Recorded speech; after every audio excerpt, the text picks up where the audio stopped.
Well, hey, good to see everybody. My name is Dusty. I'm one of the pastors here, and also just want to acknowledge some families. I've met a few of you that are here to celebrate with these families and to honor these little ones, so glad you're here.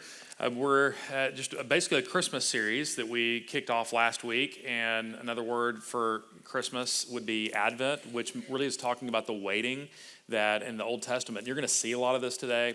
There was just a long period of waiting for God's Messiah to come fix what's messed up in the world to a certain degree, even though Jesus has already come, not to spoil all the fun of the sermon today, but even though that Jesus has already come to this world as a baby, grew into a man, crucified, resurrected, that everything's still not fixed, right? And so we're still waiting on God to come completely fix everything that's messed up with us and the world.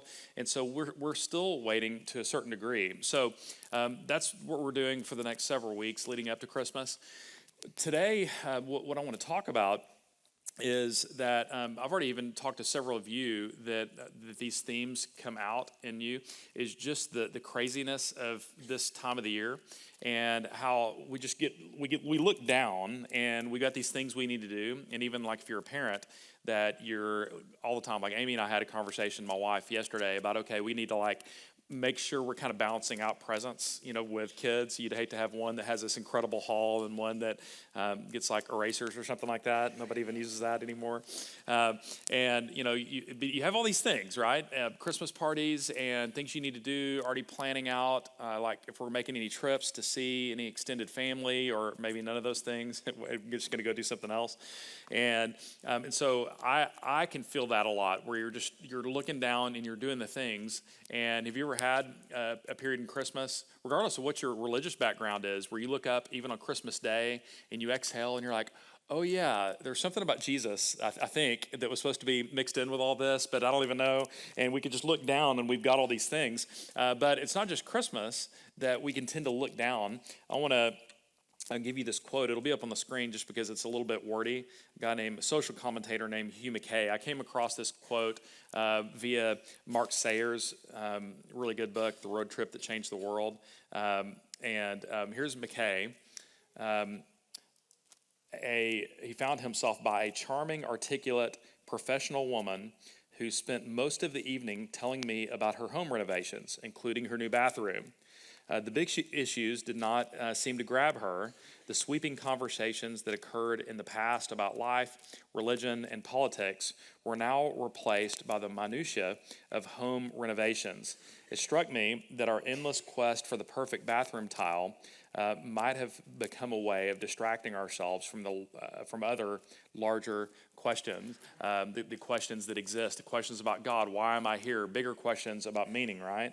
Now, I think there's a lot of different ways we end up here. By the way, nothing wrong with a bathroom remodel, all right? So not criticizing bathroom remodel if you're like, dang, we're doing this right now. They calling me out? No, we're not calling us out. But I think that you can see even a parallel here with my Christmas conversation at the very beginning of this was that we could just look down and we've got our things that we're doing, and we're focused on the presents and getting where we need to be over the next few weeks, and focused on the bathroom tile. And these things could be distractions. That could be. Ben talked about that a couple of weeks ago in a sermon. Things that we do, messing around on our phone, Netflix binges, just things we can do that we just are trying to get through each day, and we're not really wanting to think about the bigger questions. It could be distractions. It could also just be substitutes for the meaning and the experience that we could have in a relationship with God, that we substitute those things for other things. And I would just make the case, we're going to substitute what you could get in a connection with God. We're going to substitute that with something. We're going to. We just can't exist without meaning, without purpose. And it can either be a life lived in purpose of following and serving God and knowing Jesus. It could be that. Or it could be a life just from one point of minutia to the next. And one career goal to one career goal to one exam, and just on and on and on. All probably even good things. probably even good things. And we just are continually looking down. So I'm going to just describe that shorthand for all of those things, distracting ourselves, even substituting things for God in our quest for meaning and purpose and enjoyment and fulfillment, usually in the material world in one way or another, that we just are looking down. And I think today what we're going to look at is we're going to start in Genesis. I'm going to be spending more time in the first part of the Bible today. We're going to start off in Genesis, some in Exodus. We'll also grab another passage in Micah, move into the New Testament. So it's going to be basically the whole Bible. I'm sure I won't have any trouble getting all that in today. So the text today is the whole Bible. And my hope is that while looking at the whole Bible, that it's just going to cause us to look up. And we tend to look down, that we could look up. That's going to be the hope. And maybe even have a bit of perspective on what we're going into right now, this time of the year, but even more than that, on how we live, what we value. So let me throw that. We're going to be in Genesis 49. I want to throw this chart up real quick where you can see a little bit, just as a shorthand, that if you didn't grow up around the Bible much, I was kind of in and out of church as a kid, but all these names are just like swirling around, Abraham and Moses and Isaac. And so maybe this little chart can help you see, like, this is kind of a timeline of the Old Testament. So you've got Abraham. That was the first person that God made a promise with. You can go read about that in Genesis 12. He had a son miraculously, and in old age, God had promised that he would have one descendant that would lead to many, many descendants, an entire nation, and that God would heal all the families of the earth through Abraham's line. That had to start with one son, that's Isaac. And then you have Jacob. Jacob has a son. Joseph is one of them. There's all these other sons that are there. Judah is going to be one of them that we're going to be talking about now. He's one of the 12 tribes of Israel. And then King David, and then is going to come all the way through into Jesus. All right. So just want to let you see a little bit more about what that scheme is there. Just a little bit of a shorthand. Now let's look at Genesis 49, verses 8 through 12. And here is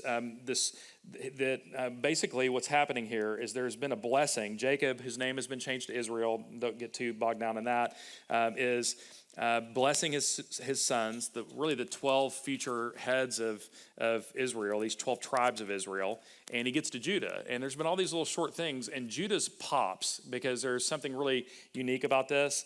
And here it is. It says, Judah, here's the blessing. Your brothers shall praise you. So that would be all of the rest of Israel, all of those other 11 tribes. They're all going to praise you.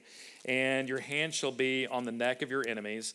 Your father's sons shall bow down before you. All right. So there's this element of all of the other people of Israel are going to be bowing down to this, like descendant of this one, that there would be this blessing. And Judah is a lion's club. From the prey, my son, you have gone up. He stooped up, he crouched as a lion and as a lioness. Who dares rouse him? Now, this is really interesting right now. Verse 10, the scepter, that would be something that a king would have that would rule.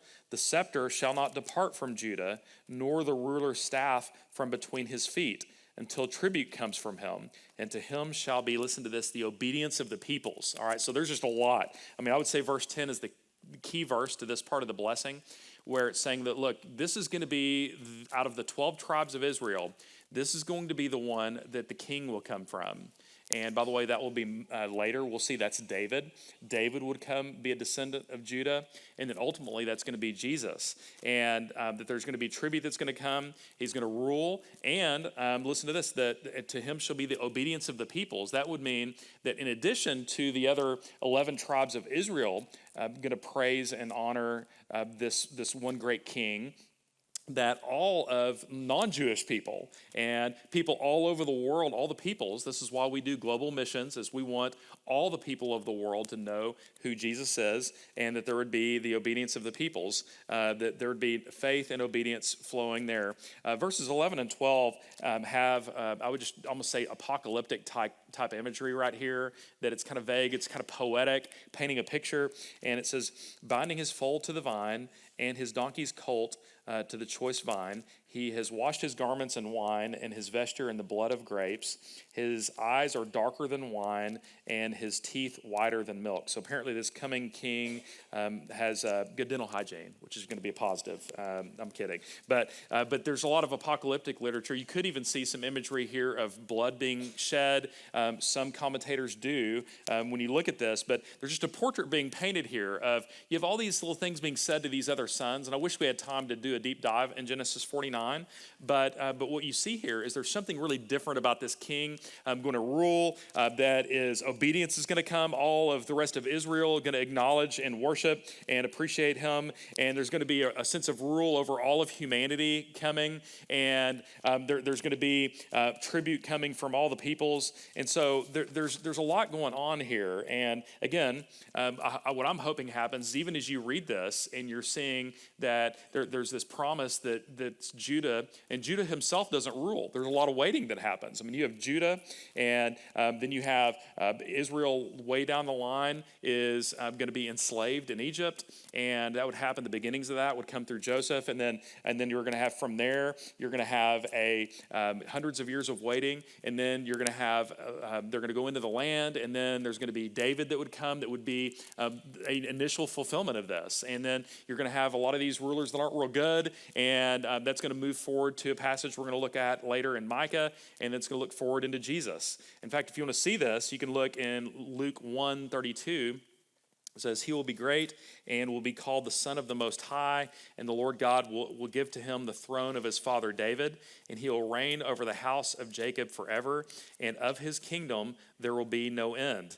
So this is pretty incredible here that that's part of what this Christmas story, when you read Luke 1 and 2 and you're going through all these things, you can kind of read past the genealogy and, the throne of his father David, and anyways, and moving on to the rest, but it's actually making a key link. It would help you be thinking back to something like Genesis 49, that because this promise that Judah is going to rule, that's the tribe, and it would be David, but ultimately it would be Jesus. Jesus was the fulfillment. And I'm hoping, even just from this very early part of the conversation, that it would cause us, while we're looking down and focusing on tile and presents and all the things, all of it good, all of it important, and doing all that it would just cause us to look up. And you remember that we're part of this really big story that the Bible is laying out for us. All right, I want to creep along just a little bit. We're going to inch over into Exodus now.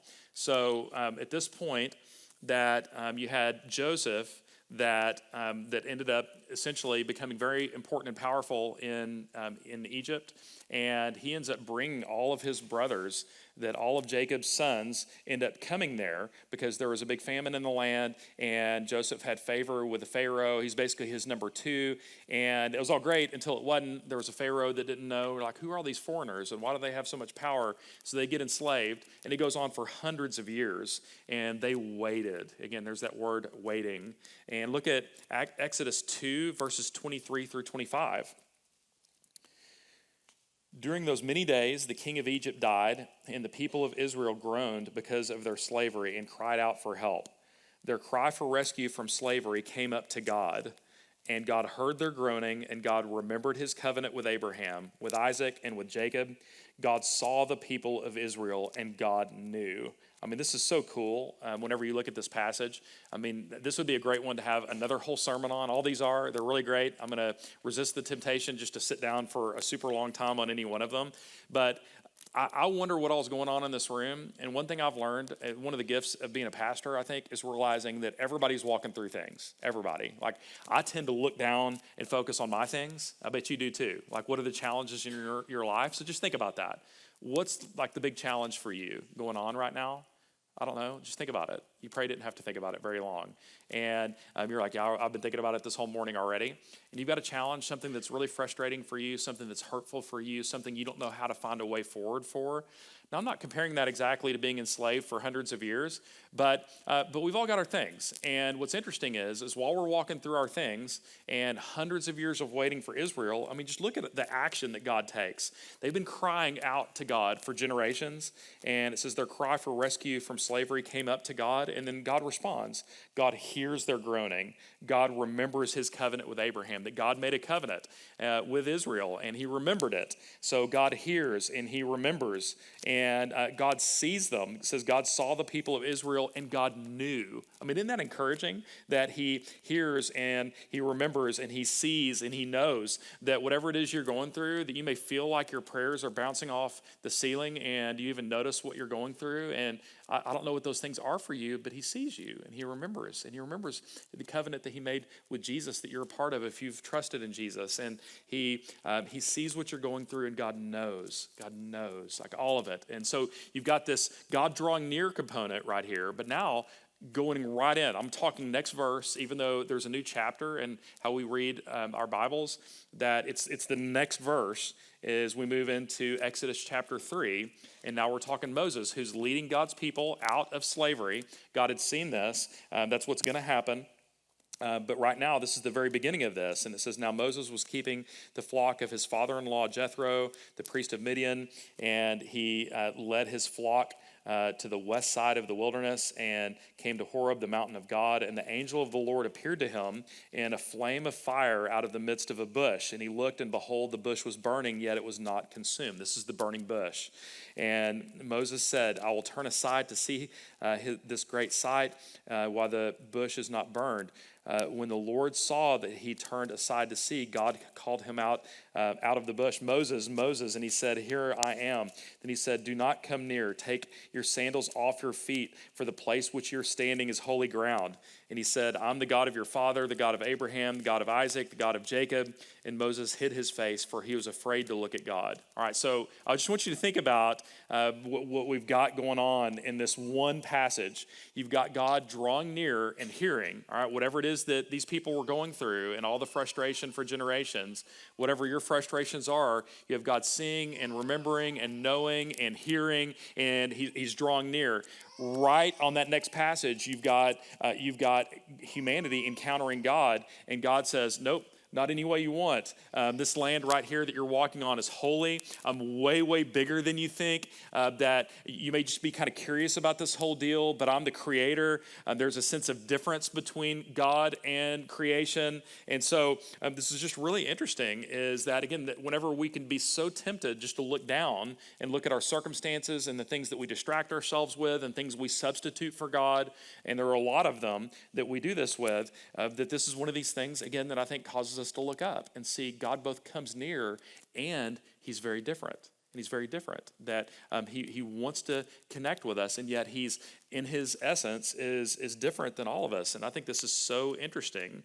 And I think this is really significant because if you start to think through, like, what are our options if we're not connecting with God, if we're not in some way connected to a bigger purpose and something outside of ourselves? I think what we're left with is things like distraction and looking down at the things around us, confusion, maybe some kind of nihilism where nothing matters and all that. But that's a really hard way to live. Like I was talking with a couple of friends of mine this week that are very much into the world of apologetics and philosophy. And someone just stopped and said, hey, do you guys actually know any atheists currently? And there's a time when I actually knew a decent amount of atheists, that a lot of the new atheism movement about 20 years ago, even a few of those guys have recently said, you know, I'd kind of consider myself a cultural Christian at this point. Like, even though they don't believe any of the particulars in the Bible, that they would say, you know, actually, I kind of think that that the Christian morality and worldview and framing of things actually makes sense, and I think I prefer that, and I'm gonna live as a cultural Christian. They'll even say that. And so atheism is like really, really hard to live with, but it is an option, I suppose. If we're gonna deny the vertical, we're gonna in some ways live only horizontal lives. And so I think this passage right here is just another one of these things just to jolt us to look up and realize that there's a God that is transcendent and different and great and draws near and compassionate all at the same time. One last passage in the Old Testament. I'm going to look at Micah. I'm just going to read verses 1 through the first part of verse 5. Now, muster your troops, O daughter of troops. Siege is laid against us. And this is a long, fast forward to the, like way, way down the line in the movie. Now they're in the land, but they're constantly being harassed by these other nations around them. And so the siege is laid against us. With a rod, they strike the judge of Israel in the cheek. But you, listen to this, O Bethlehem, Ephrathah. So there's that town that we may remember from the Christmas story. Who are too little among the clans of Judah. So remember that from back in Genesis 49? You've got this clan of Judah, and you've got one little place, Bethlehem, there that would be part of that tribe of Judah that would be living in that city.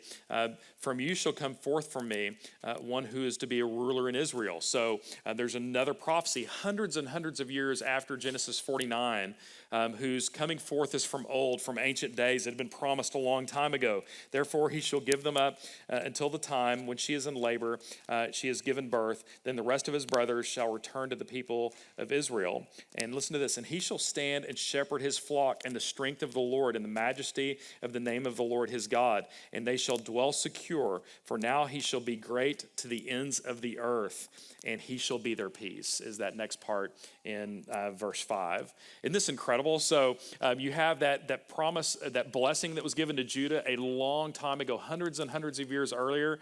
And now when Israel's back is up against a wall here in Micah, it's saying, hey, our hope is looking in the forward from Bethlehem, kind of an obscure, out-of-the-way place that among the clans of Judah, there's going to be one, there's going to be a ruler that's going to come, and there's going to be a shepherding that's going to come, and strength. So it's the shepherding and strength at the same time. It reminds me so much of this portrait in Exodus. You've got the strength and the rule, the holiness, the difference, and you've got the drawing near. You've got both of these things all at once, which is really great. You can even look at something like Matthew 9:36, talking about Jesus' ministry as Messiah. It says, when he saw the crowds, he had compassion for them because they were harassed and helpless like sheep without a shepherd. And so you've got the coming near of seeing and knowing and remembering and listening, and all, like you have all of that, the drawing near and the compassion that he sees and he knows what you're going through and he cares, and yet he rules, and he's different than us, and we don't get to kind of explain things to God how he thinks, how we think things should be. So here's the thing. While we tend to look down, that I'm just reflecting on this on a personal level for me, that whenever I look down, things go really bad for me.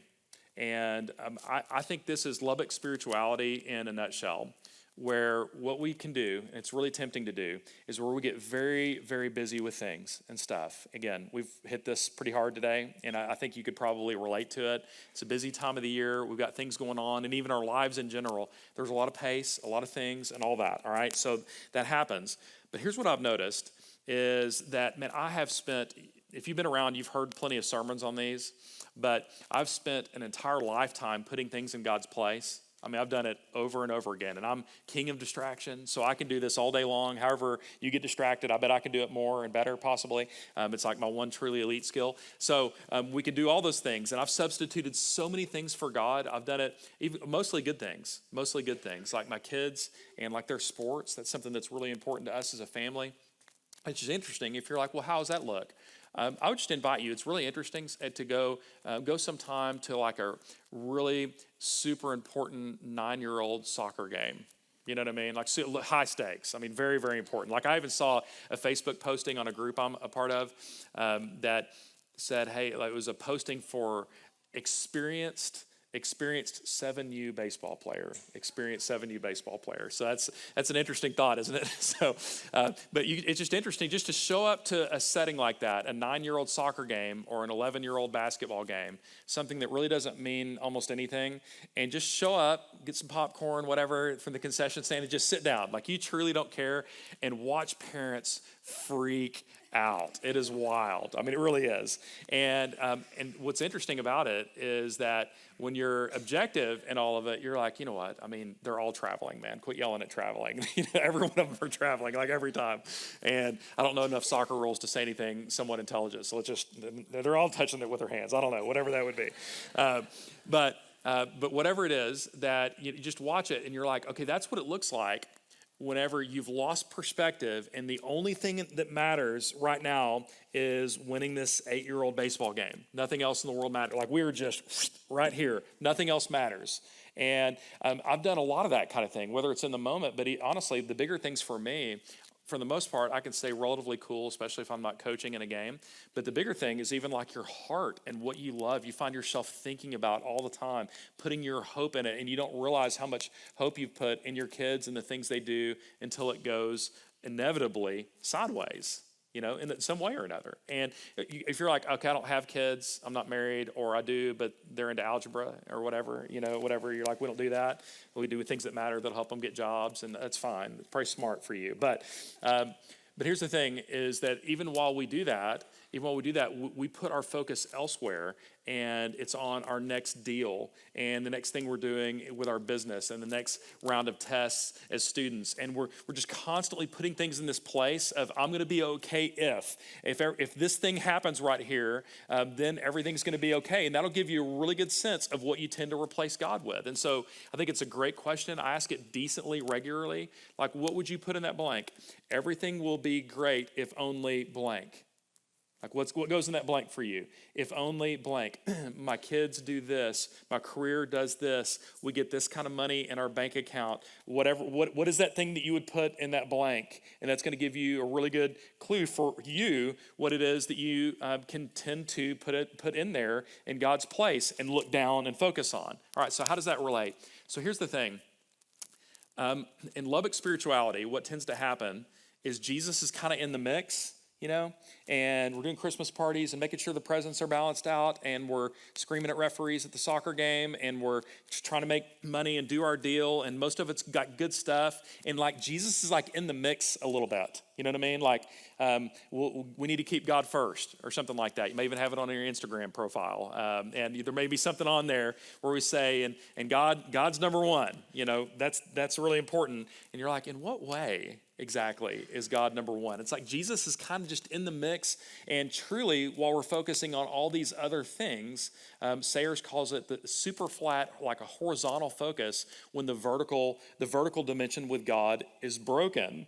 And so here's what I need. Whenever I get focused on all these other things, thinking that my kids' stuff, or even Redeemer, as much as I love this church, like organizationally, Redeemer moving forward in the way that we feel together like it needs to, and we think that we've heard from God on, and we're moving forward in those ways, and we can get focused on these things, and we can get focused on our jobs and focused on the things that you put in the blank, that here's what jolts me out of it. Here's what jolts me out of it. And here's what you need. It's what Lubbock needs. In fact, it's what everybody needs, is to see that there's this big, big story of a great and holy God that's very different than us. And somehow, in some way, he decided to create humanity. And it's an incredible mystery that he did. And he made us, and yet we ran away from him. That was last week's sermon. You can go back and listen to that. Go read Genesis 3. We ran away from him. We've replaced him in a million different ways. And yet, what God does is he said, hey, look, I'm going to rule, and I'm going to establish it. It's going to come from Judah, and then it's going to be David, and then it's going to be Jesus, and there's going to be all sorts of ups and downs. There's going to be a lot of waiting, and you're going to be going through all these things,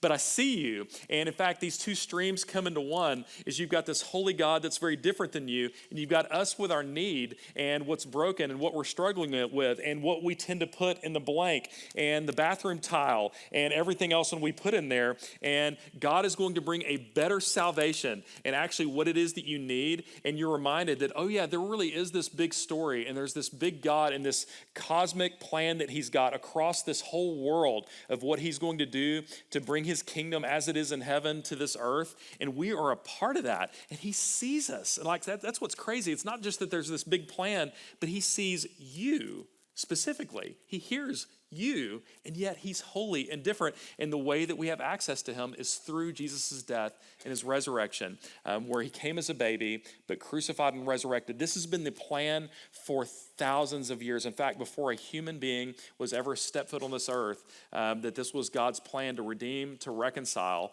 And then I'm going to fast forward to the very end. It just seems like it would be crazy to not just bring this to a conclusion in the end of the Bible. Revelation 22. I, Jesus, have sent my angel to testify to you about these things for the churches. I'm the root, and here it is again, and the descendant of David, the bright morning star. And the Spirit and the bride say, come. And let the one who hears say, come. And let the one, listen to this, who's thirsty. Is this you? Who's thirsty, come. And let the one who desires take the water of life without price. And I'm going to skip down to verse 20. He who testifies to these things says, surely I'm coming soon. Amen. And come, Lord Jesus. The prophet said it. He came, and he's going to return.